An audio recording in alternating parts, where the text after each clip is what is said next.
namely the legislature, the executive, and the judiciary. It is in this context that the judiciary has been given a role of reviewing the legality of steps taken by other two organs. It is a well-known fact that a popular majority is not a defense for arbitrary actions taken by a government. Every reaction is mandatorily required to comply with the Constitution. If the judiciary does not have the power of judicial review, then the functioning of democracy in this country would be unthinkable. The concept of separation of powers cannot be utilized to restrict the scope of judicial review. This concept only protects bona fide legitimate actions. It is required that the legislative and executive wings recognize their limits under the Constitution to ensure the smooth working of the democracy. Now I am coming to the issues of challenges before the judiciary. This brings to me various challenges before the Indian judiciary. Broadly, these can be categorized into two groups. The first relates to issues before the judiciary due to changing times.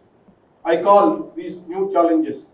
Although some of them are already being faced by us, these include such issues such as need for domain expertise, absence of well-considered legislation, non-cooperation of executive, dysfunctioning of criminal justice system, new threats to the judiciary, increasing judicial resilience. The second category relates to the perennial issues before the judiciary. These are issues that have been a concern for many years. Much has already been said about them.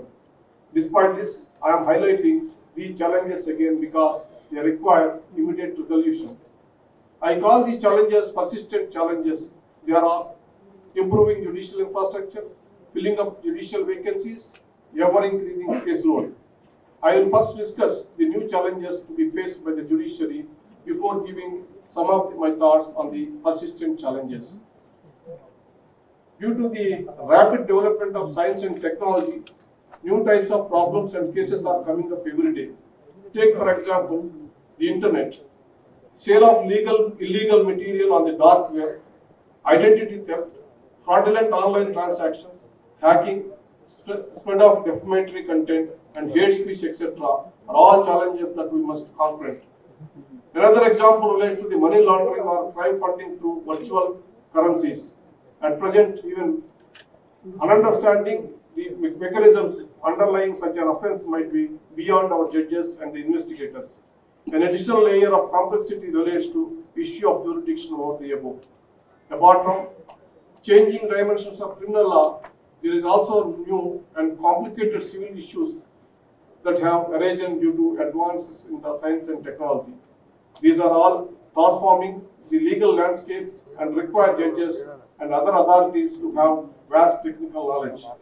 Our understanding and the laws cannot lag too far behind changing technology. We are still discussing issues related to internet while technologists are already talking about the metaverse.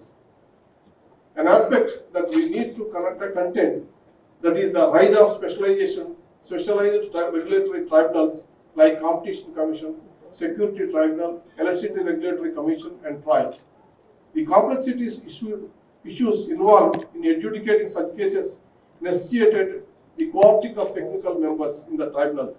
However, no such provision to co-opt experts is available to the judiciary, causing difficulties in deciding appeals. These issues become more urgent when it comes to appeals or petitions relating to environmental pollution and climate crisis. There is therefore requirement of domain experts. We not only need highly trained judges and lawyers well versed in fundamental legal principles, but also those with an understanding of developments across various fields. It is necessary to have continued judicial training from technical experts. Legal education needs to keep pace with the time and constantly update their curriculum. Absence of well-considered legislation. I have highlighted this issue earlier, but there is usually no impact assessment or basic scrutiny of constitutionality before passing of legislation. The minimal that is expected out of the legislature while crafting laws is that they abide by certain constitutional principles. While making laws, they must also thinking of providing effective remedies for the issues which may arise out of the law. But these principles seemingly are being ignored.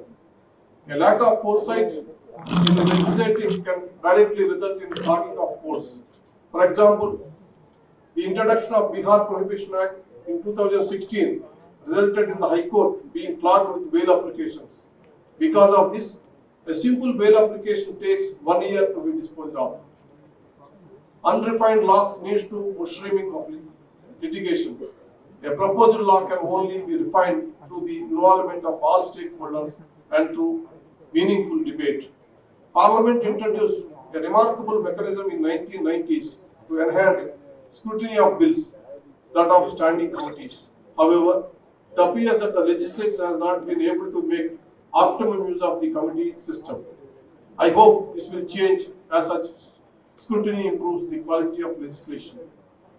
Non-cooperation of executive. Courts do not have the power of purse or the sword. Court orders are only good when they get executed. The executive needs to assist and cooperate for the rule of law prevail in the nation. However, this appears to be a growing tendency to disregard and even disrespect court orders by the executive. One ought to remember that ensuring justice is not the responsibility of judiciary alone. Unless the other two coordinate organs make sincere efforts to fill the judicial vacancies, appointment of public prosecutors, law officers, strengthening infrastructure, and make laws with a clear foresight and stakeholders analysis, judiciary cannot be held responsible alone. Dysfunctioning of criminal justice.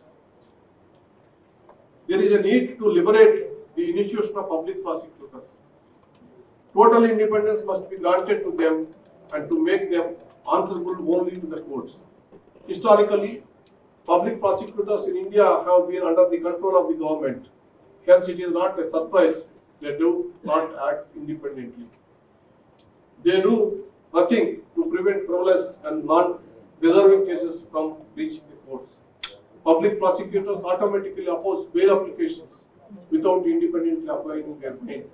They attempt to suppress evidence during trial which could benefit the accused. A holistic rework needs to be undertaken in order to insulate the public prosecutors. An independent selection committee may be constituted for their appointments. Best practices should be adopted after a comprehensive analysis of other jurisdictions. The responsibility of public prosecutors is immense.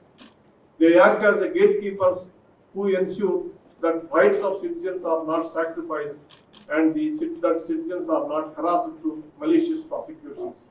Another facet of the criminal justice system that needs to be changed relates to investigators. There is absolutely no system of accountability in place for faulty and normally delayed investigations. A person wrongfully incarcerated due to the false implication loses his right to liberty, property, etc. He suffers enormously. There is no real remedy left for him and no compensation whatsoever even after an acquittal. New threats to the judiciary. An area of grave concern for the judiciary, which at the head of the family I have highlighted many times. In the increasing attacks of the judges, recent times physical attacks on judicial officers are on the high rise. At times, there are also concerted campaigns in print and social media against judges if parties do not get a favorable order. These attacks appear to be sponsored and synchronized. The new law enforcing agencies, particularly the specialized agencies, need to deal with such malicious attacks effectively. It is unfortunate that unless the court interferes and passes orders, the authorities generally do not proceed with the investigation. The governments are expected and duty bound to create a secure environment so that judges and the judicial officers can function fearlessly. Another aspect which affects the fair functioning and independence of judiciary is rising number of media trials. The new media tools have enormous amplifying ability but appears to be incapable of distinguishing between right and wrong, good and bad, and the real and fake. Media trials cannot be a guiding factor in deciding cases, including increasing the judicial resilience. The necessity to co-opt technology in the judicial process was brought into sharp focus with the COVID-19 pandemic. Virtual hearings allowed court proceedings to take place at the peak of the pandemic. It proved to be an essential tool towards enhancing access to justice. Of course, there are many issues with virtual hearings that needs to be worked on. The main challenge is to turn it into an effective system. For the same, courts, litigants and advocates must be equipped with adequate infrastructure across the country. Unfortunately, this is not yet in place. There is a wide gap to be bridged. Advocates and litigants who are from rural areas, smaller towns, or who are economically weaker are disadvantaged and excluded. They have suffered immensely. This needs to be remedied. Virtual hearings are just one method to increase the resilience of system.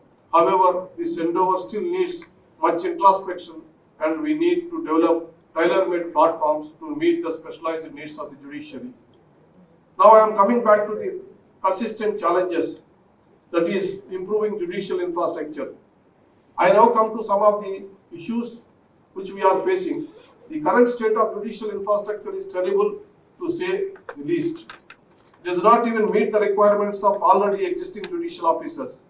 To meet the present and future needs, a major influx of funds in a systematic plan is imperative. Setting up of the national and state judicial infrastructure authorities is long overdue, and I have been attempting to impress upon the government to do so soon as possible. The appointment of judges is a continuous process. After being elevated as the Chief Justice of India, I have focused on increasing judicial appointments. Thanks to my brothers, Collegium, who has helped me all the time to do this needful thing. I appreciate the government also its effort in appointing several judges in recent times. However, some recommendations made by the High Courts are yet to be transmitted to the Supreme Court by the Union Law Ministry. It is expected that the government needs to strictly adhere to the timelines laid down in the Malik Mazar case. High Courts must also accelerate the process of making recommendations to fill vacancies. I am constantly pursuing the Chief Justice of various High Courts to take up this issue. My desire is to witness a near zero vacancy. Another issue is the alarming number of vacancies in various tribunals and subordinate judiciary also. It is nowadays fashionable to reiterate phrases such as judges are themselves appointing judges. I consider this to be one of the widely propagated myths. The fact is that the judiciary is merely one of the many players involved in the process. Many authorities are involved, including the Union Law Ministry, state governments, governor, High Court Collegia, Intelligence Bureau, and lastly the topmost executive, who are all designated to examine suitability of a candidate. I am sad to note that the well-informed also propagate the aforesaid notion. After all, this narrative suits certain sections. An important aspect worth highlighting relates to improving the service conditions of judges to attract best talent and fill vacancies. On an average, judges of Constitutional Court hear about 40 cases every day on various issues. Holidays are devoted to complete pending judicial work. Even after 2-3 decades of service in the judiciary, after retirement, judges are not given basic security, housing or health care. If we are deliberating about a strong, vibrant and independent judiciary, these must also be deliberated upon. Increase the caseloads. I have consciously decided to address the issue of pendency towards the end of my address. This is because I believe pendency is the most complicated and misunderstood topic. Pendency relates to cases which have not yet been disposed of, without any reference to the period it has spent in the system.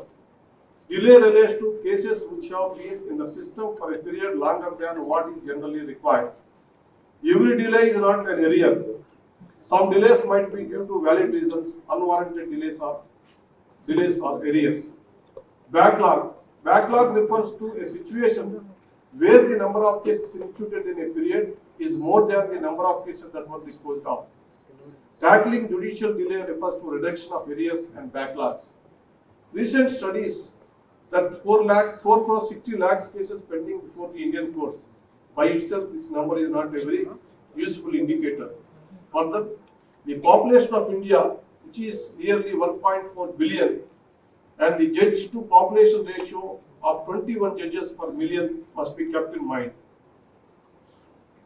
An additional fact that need to be considered are the types of cases blocking the system.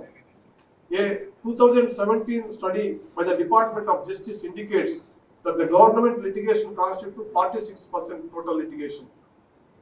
Actions or inactions of authorities leads to a lot of litigation in the country, expected particularly those relating to land acquisition, etc. The government needs to make settlement through ADR mechanisms the norm in such cases. When other state organs fall short of constitutional expectations, people decide to approach the court and judiciary. After all, considering the monetary and psychological impact of litigation, no individual wants to approach the court without a serious grievance.